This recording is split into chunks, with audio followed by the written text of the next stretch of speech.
এজন্য আল্লাহ রাব্বুল আলামিন কুরআনুল কারীমের মধ্যে জানায় দেয়, কুল্লিয়া ইবাদিয়াল্লাযীনা আসরাফু আলা আনফুসিহিম।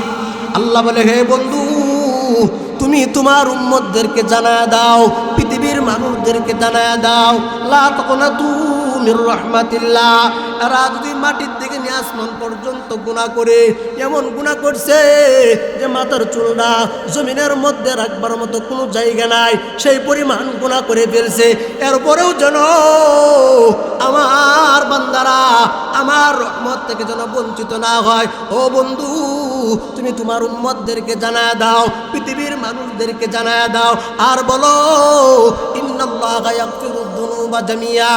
আমার বান্দা বান্দি যখন তওবা করবে, আমার বান্দা বান্দি যখন তওবা করবে, আর তওবা করার সময় মনে মনে যদি প্রতিজ্ঞা করে, আমি আর জিন্দেগিতে এমন গুনাহ করব না, আমি জীবনের জন্য গুনাহগুলো ছেড়ে দিলাম, এমন এমন করে যদি কান্না করে আর কাকুতি মিনতি করে, ইন্নাহু হুয়াল গাফুরুর রহিম, আমি রহমান, আমি রহিম।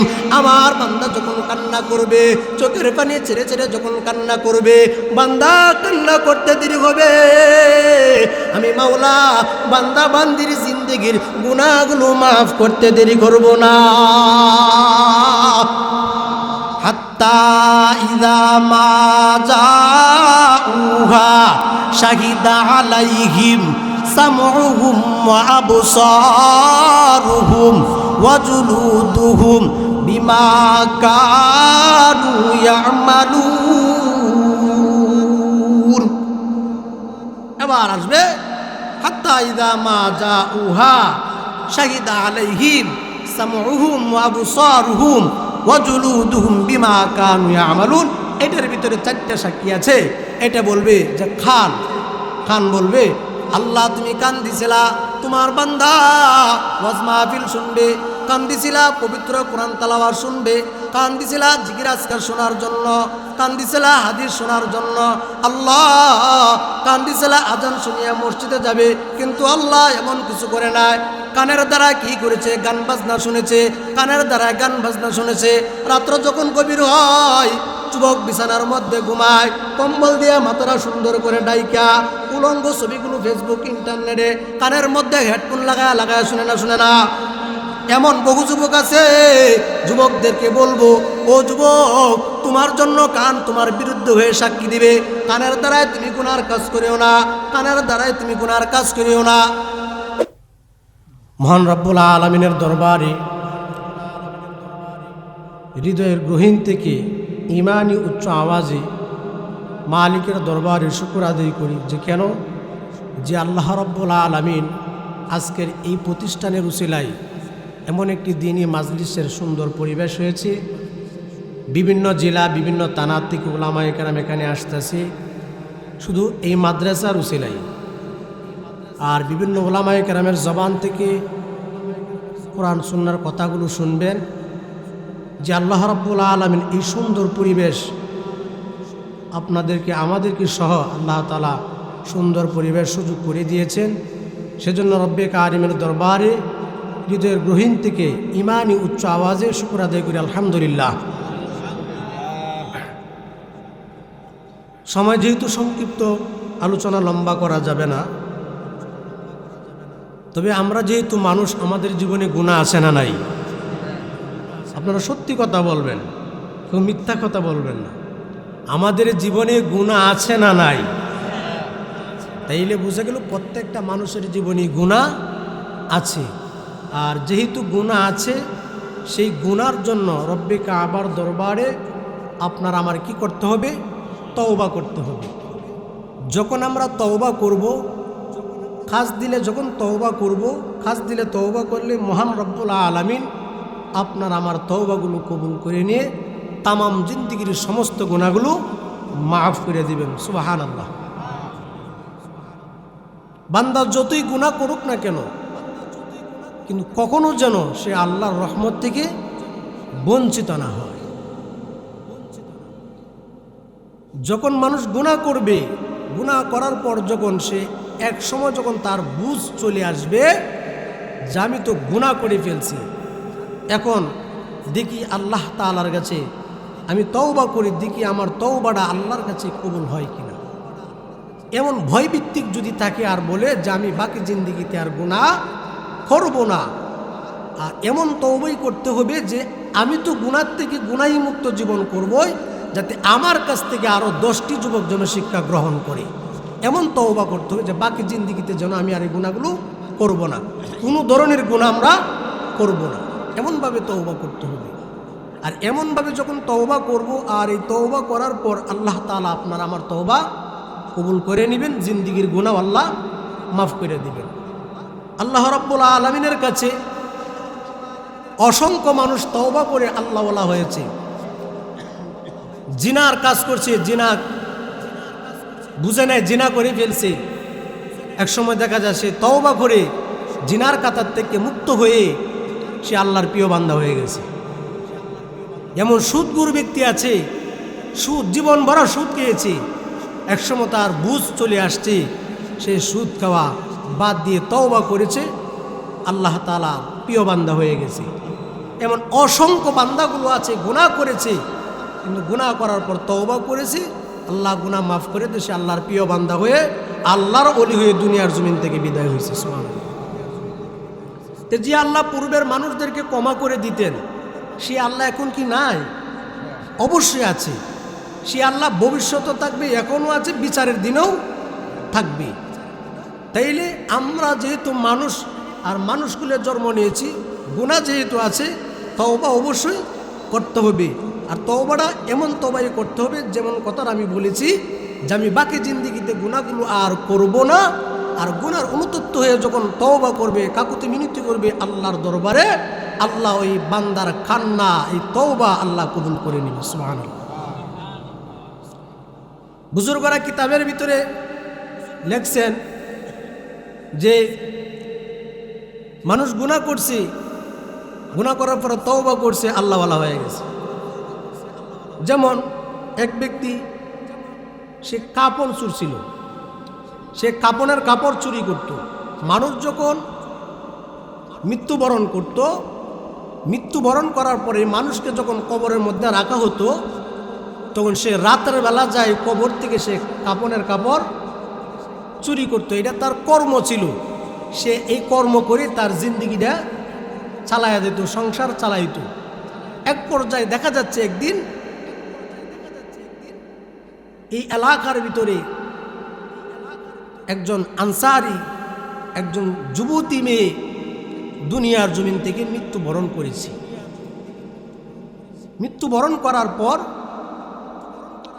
এই যে তার কর্ম, কাপড় চুরি করে, তো ওই ব্যক্তির ধারণা হলো যে যেহেতু মহিলা দুনিয়ার জমিন থেকে মৃত্যুবরণ করেছে, সে কবর পেয়েছে, তাহলে তার উদ্দেশ্য সে আজকেও কাফনের কাপড় চুরি করতে যাবে, এই মহিলার শরীরের যে কাপড়টা ছিল। তো রাত্রেবেলা যখন গেছে কবরের মধ্যে, সে ওই মহিলার গায়ে থেকে যখন সে কাপড় খুলছে, কাফনের কাপড় যখন খুলল, তখন দেখে আনসারি একজন যুবতী মহিলা, সে একজন খুবই সুন্দরী মহিলা। এইটা দেখে শয়তানের ওয়াসওয়াসায় পড়ে সে আর নিজে সে সামলাইতে পারে না। না পারার কারণে সে এই মহিলার সাথে জিনার কাজে লিপ্ত হয়েছে। জুড়ে বলেন নাউজুবিল্লাহ। এমন সময় সে যখন জিনার কাজ করে যখন সে চলে আসতে চায়, তখন কবর থেকে আওয়াজ আসছে যে তুমি এমন কাজ করলা, আমাকে তুমি নাফাক বানায়া চলে যাচ্ছ, আর কিয়ামতের ময়দানে আমার নাফাক অবস্থায় উঠতে হবে, তুমি আমাকে এমন করে গেলা। তো এই যুবকটার ভিতরে আল্লাহর ভয় চলে আসছে। কার ভয় আসছে? জুড়ে বলেন কার ভয়? আল্লাহর ভয় চলে আসছে। তখন যুবক ভাবতেছে কি করবে, সে চিন্তায় চিন্তিত হয়ে গেল। তো হঠাৎ করে আল্লাহর নবীর একজন সাহাবী, খলিফাতুল মুসলিমিন হযরত উমর ফারুক রাদিয়াল্লাহু তাআলা আনহু, একদিন আল্লাহ নবীজির দরবারে যাচ্ছে, তেমন সময় দেখে এই যুবকটা এখানে দাঁড়িয়ে রয়েছে। আল্লাহ নবীর সাহাবী হযরত খলিফাতুল মুসলিমিন উমর ফারুক রাদিয়াল্লাহু তাআলা আনহু আল্লাহ নবীর দরবারের দিকে যখন রওনা করেছে, কিছুক্ষণ রাস্তা যাওয়ার পর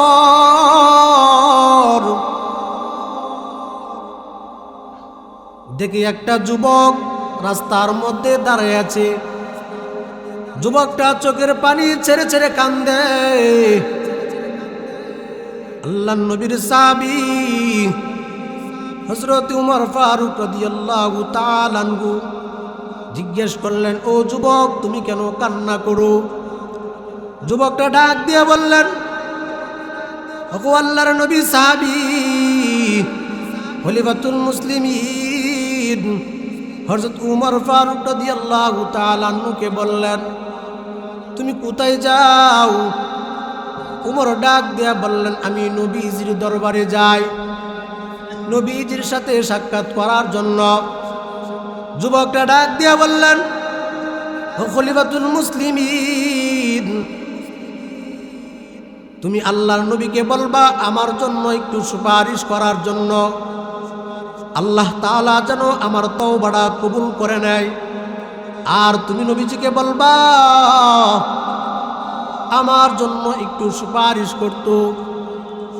খলিফাতুল মুসলিমিন হযরত উমর ফারুক রাদিয়াল্লাহু তাআলা আনহু নবীজির কাছে যখন যাইল, যাওয়ার পর খলিফাতুল মুসলিমিন হযরত উমর ফারুক রাদিয়াল্লাহু তাআলা আনহু আল্লাহর নবীকে বললেন, ওগো আল্লাহর নবী, আপনার একজন উম্মত রাস্তার মধ্যে দাঁড়ায় দাঁড়ায় কান্না করে। আল্লাহর নবী বললেন, ওগো উমর, এই যুবক কেন কান্না করে? বলে, আল্লাহর নবী, আমি তা জানি না, তবে সে বলেছে আপনি তার জন্য একটু সুপারিশ করতেন আল্লাহর কাছে, তার তওবাটা যেন কবুল হয়ে যায়। আল্লাহর নবী বিশ্ব নবী রাহমাতুল লিল আলামিন ডাক দিয়া বললেন, ওগো উমর, এই যুবককে বলো আমার কাছে আসার জন্য। খলিফাতুল মুসলিমিন হযরত উমর ফারুক রাদিয়াল্লাহু তাআলা আনহু যখন এই যুবকের কাছে আইসা যখন বললেন, এ ভাই যুবক, তোমাকে আল্লাহর নবী বলছে যাওয়ার জন্য। যুবকটা কান্না করে করে নবীজির সামনে গিয়ে হাজির হয়েছে। নবীরে দেখে আর বেশি করে কাঁদে আর বলি, ইয়া রাসূলুল্লাহ, ইয়া হাবিবাল্লাহ, আল্লাহর নবী গো, আপনি আমার জন্য একটু সুপারিশ করেন, আমার তওবাটা যেন কবুল হয়। আল্লাহর নবী বললেন, ও যুবক, তুমি এমন কি গুনাহ করেছো? তুমি কান্না করতেছো, আমি কি জানতে পারি? যুবকটা ডাক দিয়ে বললেন, ইয়া রাসূলুল্লাহ, ইয়া হাবিবাল্লাহ, আমি অনেক বড় গুনাহ করে ফেলছি, আমি অনেক বড় গুনাহ করে ফেলছি। নবী গো, আপনি আমার জন্য একটু সুপারিশ করেন, আমার তওবাটা যেন আল্লাহর দরবারে কবুলিয়ত হয়। এমন সময় রহমতের নবী আমার, কলিজার টুকরা নবী আমার ডাক দেয়া বললেন, যুবক, তুমি এমন কি গুনাহ করেছো? তুমি এমন কি গুনাহ করেছো যে গুনার জন্য তুমি কান্না করতেছো? এমন সময় যুবকটা ডাক দিয়া বললেন, ইয়া রাসূলুল্লাহ, ইয়া হাবিবাল্লাহ, আমি অনেক বড় গুনাহ করে ফেলছি। আল্লাহর নবী বলে, তুমি এত বড়ই গুনাহ করছো, তুমি কি আরশ আযীমের চেয়ে বড় গুনাহ করে ফেলছো? বলি, ইয়া রাসূলুল্লাহ, আমার মনে হয় এর চেয়েও বড় গুনাহ করে ফেলছি। আমার নবী আবার বললেন, এ যুবক, তুমি কি কুরসির চেয়েও বড় গুনাহ করে ফেলছো? বলে ইয়া রাসূলুল্লাহ, আমার মনে হয় তার চেয়েও বড় গুনাহ করে ফেলছি। এমন সময় রহমতের নবী আমার, কলিজার টুকরা নবী আমার ডাক দিয়ে জিজ্ঞেস করে, যুবক রে, এ যুবক, তুমি কি শিরিক করেছ? ও না না, আমি তো শিরিক করি নাই। এ যুবক, তুমি কি কাউকে হত্যা করে ফেলছো? ও না না, আমি কাউকে হত্যা করি নাই। আল্লাহর নবী বললেন, এ যুবক, তুমি কুরসির চেয়ে বড় গুনাহ করে ফেলছো। তোমার মুখের দ্বারায় তুমি বলতেছো, আবার তুমি বলতেছো আরশে আজিমের চেয়ে বড় গুনাহ করে ফেলছো। এ যুবক, তুমি এমন কি গুনাহ করেছো? তোমার গুনার কথাটা আমি জানতে চাই। এ যুবক ভাই, তোমাদেরকে হাতে ধরে পায়ে ধরে বলে যাই, জীবনে কোনোদিন কোনো গুনাহগুলো করবা না, গুনাহ করার চেষ্টাও করবা না। আর পূর্বে যদি গুনাহ করে থাকো, তাহলে আজকের পর থেকে মাহফিল থেকে প্রতিজ্ঞা করবা, আল্লাহর দরবারে বলবা, আর তওবা করবা। আল্লাহ, পূর্বের জিন্দেগিতে যে পরিমাণ গুনাহ করেছি, ওগো মালিক, শয়তানের ওয়াসওয়াসায় পড়িয়া গুনাহ করেছি। ওগো আসমানের মালিক, ওগো জমিনের মালিক, ওগো আমার হায়াতের মালিক, তুমি আমার জিন্দেগির গুনাহগুলো মাফ করে দাও। ও যুবক, এমন করে করে তওবা করবা। যে কথাটা বলতেছিলাম, আল্লাহর নবী জিজ্ঞেস করলেন, ও যুবক, তুমি এমন কি গুনাহ করেছো? তোমার গুনার কথাটা তুমি প্রকাশ করো, আমি শুনতে চাই। যুবকটা চোখের পানি ছেড়ে ছেড়ে কান্দি আর বলি, ইয়া রাসূলুল্লাহ, আমি তো কাপন চুরি করি। মানুষ যখন মৃত্যুবরণ করে, মৃত্যুবরণ করার পর মানুষটা যখন কবরের মধ্যে রাখা হয়, আমি প্রতিদিন রাতের বেলায় এই কাফনের কাপড়গুলো চুরি করে আমি আনি, এই দিয়ে আমি সংসার চালাই। এমন করে করে আমার জিন্দেগি যাচ্ছে। ইয়া রাসূলুল্লাহ, ইয়া হাবিবাল্লাহ, কিন্তু একজন আনসারী, একজন যুবতী মেয়ে এই দুনিয়ার জমিন থেকে মৃত্যুবরণ করেছে। আমি ওই দিনও গেছিলাম কাফনের কাপড় আনার জন্য, কিন্তু যাওয়ার পর আমি যখন কবরের ভিতরে ঢুকলাম আর কাফনের কাপড়টা যখন আমি খুলতে লাগলাম, এমন সময় তাকায় দেখি যুবতী মেয়ে, অনেক সুন্দরী মেয়ে। আমি শয়তানের ওয়াসওয়াসায় পড়িয়া আমি তার সাথে জিনার কাজ করে ফেলছি। নাউজুবিল্লাহ, জোরে বলেন নাউজুবিল্লাহ। বলে আল্লাহর নবী গো, তখন আমি জিনার কাজের মধ্যে লিপ্ত হয়ে গেছি। আর জিনার কাজ করে আমি যখন চলে আসতে চাইলাম, এমন সময় জানি কবর থেকে কেমন জানি আওয়াজ আসছে, কেমন জানি আওয়াজ আসছে, বলতেছে, হে যুবক, তুমি আমার নাফাক বানায় ফেলাইলা। কিয়ামতের ময়দানে, হাসরের মাঠের দিন আমার নাপাক অবস্থায় উঠতে হবে। এ যুবক, তুমি আমার নাপাক বানায় ফেলায় চলে যাচ্ছ। ওগো আল্লাহর নবী, আমি এমন কথা শোনার পর আমার ভিতরে ভয় চলে আসছে। আল্লাহর নবী গো, আমার জন্য একটু সুপারিশ করেন, আমার তওবাটা যেন আল্লাহর দরবারে কবুলিয়ত হয়ে যায়। আল্লাহর নবী, বিশ্ব নবী রাহমাতুল লিল আলামিন ডাক দিয়া বললেন, হে যুবক, তুমি তো কোনো ছোটখাটো গুনাহ করো নাই, অনেক বড় গুনাহ করে ফেলছো। এমন সময় যুবক চোখের পানি ছেড়ে ছেড়ে কান্দি আর বলে, আল্লাহ, আমি ভেবেছিলাম রহমতের নবী আমার জন্য সুপারিশ করবে, এখন দেখি নবীর জবান দিয়েও বলেছে আমি নাকি বড় গুনাহ করে ফেলছি। আল্লাহ, নবীর মুখ দিয়ে যেহেতু এই কথা বের হয়েছে, আর এখানে দাঁড়ায় থাকতে পারবো না।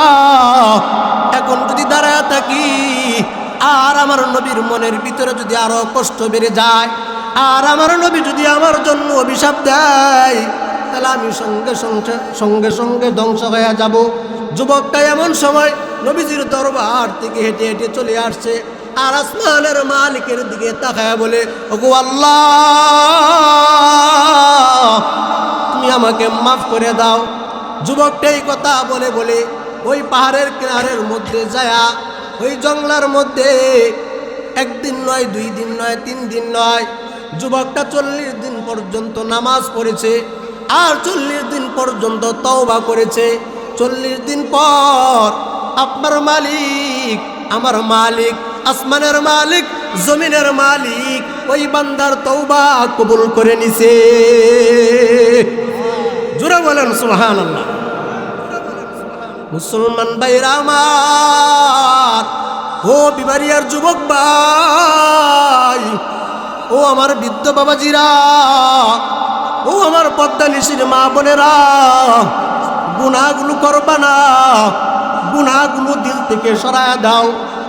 একদিন নয়, 2 দিন নয়, 3 দিন নয়, 40 দিন পর্যন্ত এই যুবকটা নামাজ পড়েছে আর তওবা করেছে। তওবা করার পর আমার আল্লাহ ওই বান্দার তওবা কবুল করে নিছে। জোরে বলেন সুবহানাল্লাহ। এমন সময় আপনার মালিক, আমার মালিক জিব্রাইল ডাক দিয়া বললেন, ও জিব্রাইল, তুমি আমার বন্ধুকে জানায়া দিবা। জিব্রাইল বলে, ওগো আল্লাহ, তোমার বন্ধুরে কি জানায়া দিব? আল্লাহ বলে, জিব্রাইল তুমি জানায়া দিবা আর তুমি আমার বন্ধুকে জিজ্ঞেস করবা যে 18,000 মাখলুকাত যে সৃষ্টি করেছে, এটা কি আমার বন্ধু সৃষ্টি করেছে না আমি সৃষ্টি করেছি? জিজ্ঞেস করবা। এদের যে রিজিকের ব্যবস্থা আমি আল্লাহ নিজে দিয়েছি না আমার বন্ধু দিয়েছে? জিজ্ঞেস করবা। বান্দা বান্দিরা যখন গুনাহ করবে আমার বন্ধু মাফ করবে না আমি আল্লাহ মাফ করব? এই কথাগুলো তুমি জিজ্ঞেস করবা আমার বন্ধুকে। জিবরাইল আমিন আল্লাহ নবীর কাছে আসলেন, আয়েশা বলে, ইয়া রাসূলুল্লাহ, ইয়া হাবিবাল্লাহ, আল্লাহর নবী গো, আপনার বন্ধু বলছে আপনার সাথে কথা বলার জন্য। আল্লাহর নবী বলে, ও ভাই জিবরাইল, তুমি কি জানতে চাও আমাকে বলো। এমন সময় জিবরাইল আমিন ডাক দিয়ে বললেন, ইয়া রাসূলুল্লাহ, আল্লাহ কি জানতে চেয়েছে বলো। এমন সময় যখন জিজ্ঞেস করলো যে দুনিয়ার মানুষ কি তুমি সৃষ্টি করেছো, 18,000 মাখলুকাত কি তুমি সৃষ্টি করেছো, আল্লাহর নবী বিশ্ব নবী রাহমাতুল লিল আলামিন ডাক দিয়ে বললেন, না না, আমি সৃষ্টি করি নাই, আমার মালিক সৃষ্টি করেছে, আমার বন্ধু সৃষ্টি করেছে। এবার জিবরাইল বললেন, ইয়া রাসূলুল্লাহ, তাইলে এবার বলো, যাদের রিজিকের ব্যবস্থা কে করে? তুমি করো না আসমানের মালিক করে। এমন সময় আল্লাহর নবী বলে, না না, আমি করার কোনো ব্যবস্থা নাই, আমি করার কোনো ক্ষমতা নাই, করে তো আসমানের মালিক, করে তো আসমানের মালিক। এবার বলে, তাইলে যারা গুনাহ করবে, গুনাহ করার পর তুমি কি মাফ করবা না আল্লাহ মাফ করবে?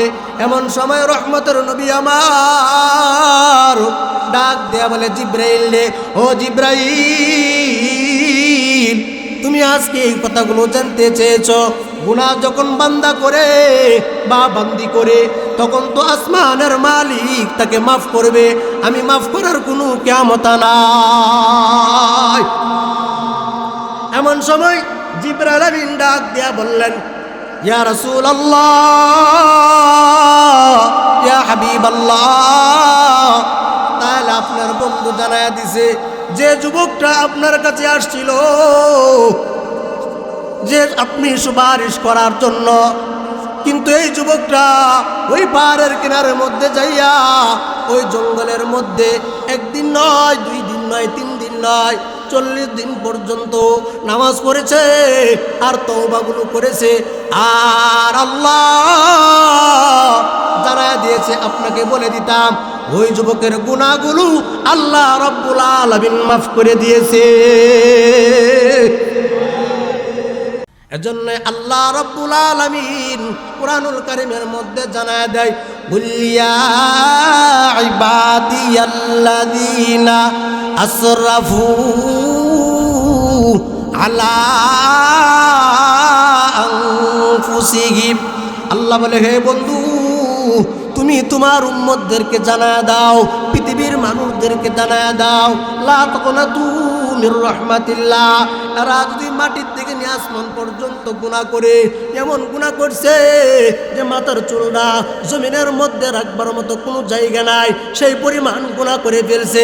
এরপরেও যেন আমার বান্দারা আমার রহমত থেকে যেন বঞ্চিত না হয়। ও বন্ধু, তুমি তোমার উম্মতদেরকে জানায়া দাও, পৃথিবীর মানুষদেরকে জানায়া দাও, আর বলো, ইন্নাল্লাহা ইয়াগফিরুদ যুনুবা জামিয়া। আমার বান্দা বান্দি যখন তওবা করবে, আমার বান্দা বান্দি যখন তওবা করবে, আর তওবা করার সময় মনে মনে যদি প্রতিজ্ঞা করে, আমি আর জিন্দেগিতে এমন গুনাহ করব না, আমি জীবনের জন্য গুনাহগুলো ছেড়ে দিলাম, এমন এমন করে যদি কান্না করে আর কাকুতি মিনতি করে, ইন্নাহু হুয়াল গাফুরুর রহিম, আমি রহমান, আমি রহিম। আমার বান্দা যখন কান্না করবে, চোখের পানি ছেড়ে ছেড়ে যখন কান্না করবে, বান্দা কান্না করতে দেরি হবে, আমি মাওলা বান্দা বান্দির জিন্দেগির গুনাহগুলো মাফ করতে দেরি করব না। এবার আসুন বন্ধুরা আমার, কোথায় বসছেন? এখন যে বসছেন, কোথায় বসছেন? জান্নাতের বাগানে বসছেন। নিচে কি? নিচে কি? মাটি। মাটি কথা বলতে পারে? মাটি কি কথা বলতে পারে? মাটি কথা বলতে পারে না, কিন্তু এই মাটি একদিন আপনার বিরুদ্ধে সাক্ষী দিবে। এই মাটি একদিন আপনার বিরুদ্ধে সাক্ষী দিবে। এই হাত একদিন আপনার বিরুদ্ধে সাক্ষী দিবে। এই পা একদিন আপনার বিরুদ্ধে সাক্ষী দিবে। তাহলে মাটিও আপনার আপন নয়, হাত আপনার আপন নয়, পা আপনার আপন নয়। কিন্তু মাটির মধ্যে মানুষ যা কিছু করে, মাটির মধ্যে মানুষ যা কিছু করে, এই মাটি একদিন তার জবাব দিয়ে এই বান্দার সাক্ষী দিবে। মাটির জবান আল্লাহ খুলে দিবে, আর যা বান্দা যা কিছু করেছে এই মাটি তার জন্য কি করবে? সাক্ষী দিবে। এই কথাটাই কোরআনুল কারীমের 99 নম্বর সূরার ভিতরে, সূরাতুল জিলজালের ভিতরে আল্লাহ জানায় দেয়, ইয়াউমা ইযিন তুহাদ্দিসু আখবারাহা বিআন্না রাব্বাকা আওহা লাহা। যে জমিন বলবে, আল্লাহ তোমার বান্দা জমিনের উপরের মধ্যে তাইকা আমার উপরে বসবাস করছে রাতের আঁধারের মধ্যে। ওই দিন রাত্রে কোনো মানুষ সজাগ ছিল না, আর জঙ্গলার কিনারে যায়া যায়া জিনার কাজ করেছে। আমি মাটির উপরে দাঁড়ায় দাঁড়ায় জিনার কাজ করেছে, গুনার কাজ করেছে। সে মাটির মধ্যে গুনার কাজ করেছে। আল্লাহ, সে এমন এমন গুনাহ করেছে, আল্লাহ আমি সাক্ষী দিলাম সে ভালো কাজ করে নাই। চলে আসে। আসলে এখানে অনেক কিছু বলার আছে, যে মানুষের জন্য 8টা সাক্ষী দিবি। একটা মানুষের জন্য কয়টা সাক্ষী দিবি? 8টা সাক্ষী দিবি। তাহলে একটা সাক্ষী পাইলেন কি? জমিন। আমি সংক্ষিপ্ত আকারে বলবো, 2-3 মিনিটের ভিতরে শেষ করে দিব। যে একটা সাক্ষী জমিন আপনার জন্য দিচ্ছে। এরপর আল্লাহ রাব্বুল আলামিন কোরআনুল কারীমের 36 নম্বর সূরার মধ্যে, 65 নম্বর আয়াতের মধ্যে, সূরাতুল ইয়াসিনে আল্লাহ বলেন, আল্লাউমা নাখতিমু আলা আফওয়াহিহিম ওয়া তুকাল্লিমুনা আইদিহিম ওয়া তাশহাদু আরজুলুহুম কানু ইয়াকসিবুন। আল্লাহ রাব্বুল আলামিন এই আয়াতের ভিতরে জানায় দেয় যে মানুষের জবান কিয়ামতের ময়দানে মানুষের যখন প্রশ্ন করা হবে, তুমি তো এই করেছো, মানুষ বলবে না না আমি এইগুলো করি নাই, আমি এইগুলো করি নাই, এই কথা বলবে। তখন আল্লাহ তাআলা বলে, আল্লাউমা নাখতিমু আলা আফওয়াহিহিম, তখন এই মানুষের মুখের জবান বন্ধ করে দিবে। মুখের জবানটা কি করবে? বন্ধ করে দিবে। আর যখন বন্ধ হয়ে যাবে, ওয়াতুকাল্লিমুনা আইদিহিম ওয়া তাশহাদু আরজুলুহুম বিমা কানু ইয়াকসিবুন। আপনার হাতের জবান খুলে যাবে, হাত বলবে আল্লাহ, হাত দিছিলা ওযু করিয়া মসজিদে যাবে, আল্লাহ, হাত দিছিলা পবিত্র কোরআন হাতাবে, হাত দিছিলা নবীজির হাদিসগুলো হাতাবে, পৃষ্ঠাগুলো উল্টাবে। আল্লাহ এমন কাজ করে নাই। হাতের দ্বারা সে বেগনা নারীর উপরে টাচ করেছে, হাতের দ্বারাই ফেসবুক ইন্টারনেট চালাইছে, চালায় গান বাজনা দেখেছে, উলঙ্গ ছবিগুলো দেখেছে। হাতগুলো আপনার জন্য সাক্ষী দিবে। সাক্ষী গেল কয়টা? দুইটা। লম্বা আলোচনা আমি সংক্ষিপ্ত আকারে বলে দিব। কয়টা গেল সাক্ষী? দুইটা। এরপরে আল্লাহ বলে ওয়াতুকাল্লিমুনা আইদিহিম ওয়া তাশহাদু আরজুলুহুম বিমা কানু ইয়াকসিবুন। পায়ের জবান খুলে যাবে, পা বলবে আল্লাহ, তুমি পা দিছিলা, হেঁটে হেঁটে তোমার বান্দা মসজিদে যাবে, পা দিছিলা হেঁটে হেঁটে পবিত্র কোরআন গিয়ে শিখবে, পা দিছিলা হেঁটে হেঁটে ওয়াজ মাহফিলে যাবে, আল্লাহ, পা দিছিলা ওয়াজ মাহফিলে যাবে। এরকম নেক কাজের কথা বলতে থাকবে। কিন্তু আল্লাহ কিন্তু পায়ের দ্বারা এমন কিছু করে নাই। পায়ের দ্বারা কি করেছে? যাত্রা গানের মধ্যে গিয়েছে, নাটক সিডি সিনেমা দেখেছে, হেঁটে হেঁটে যাইয়া। পা দিছিলা বাজারের মধ্যে যাইয়া বসে বসে চার দোকানে তাকায় রয়েছে, আল্লাহ, সে পায়ের দ্বারা ভালো কাজ করে নাই। তাহলে পা আপনার বিরুদ্ধে সাক্ষী দিবে। সাক্ষী কয়টা হইল আপনার? রয়েছে কয়টা? কয়টা রয়েছে? 5টা রয়েছে। এবার আল্লাহ রাব্বুল আলামিন সূরাতুল ইনফিতরের মধ্যে জানায় দেয়, কিরামান কাতিবিন ইয়ালামুনা মা তাফআলুন। এবার আপনার জন্য সাক্ষী দিবে, ও দুনিয়ার মানুষ, তুমি যেখানে যায় গুনাহ করো, কোনো অসুবিধা নাই, কেউ দেখা লাগবে না, কেউ জানা লাগবে না, কারো প্রয়োজন নাই। তোমার জন্য সিসি ক্যামেরা ফিট করার জন্য তোমার কাঁধে 2জন ফেরেশতা আছে, সম্মানিত ফেরেশতা, যে 2জন তুমি ভালো মন্দ যা করো তুমি লেখো। এই 2জন ফেরেশতা তোমার জন্য সাক্ষী হয়ে দাঁড়াবে। কয়টা সাক্ষী গেল? 4টা রয়েছে। কয়টা? আর 4টা রয়ে গেছে। এই এভাবে আপনার সাক্ষীগুলো দিতে থাকবে, আপনার চূড়ার মতো কোনো শক্তি নাই। এরপরে আল্লাহ সূরাত হামিম সেজদা 20 নম্বর আয়াতে আল্লাহ বলেন, হাত্তা ইযা মা জাউহা শাহিদা আলাইহিম সামউহুম ওয়া আবসারুহুম ওয়া জুলুদুহুম বিমা কানু ইয়ামালুন।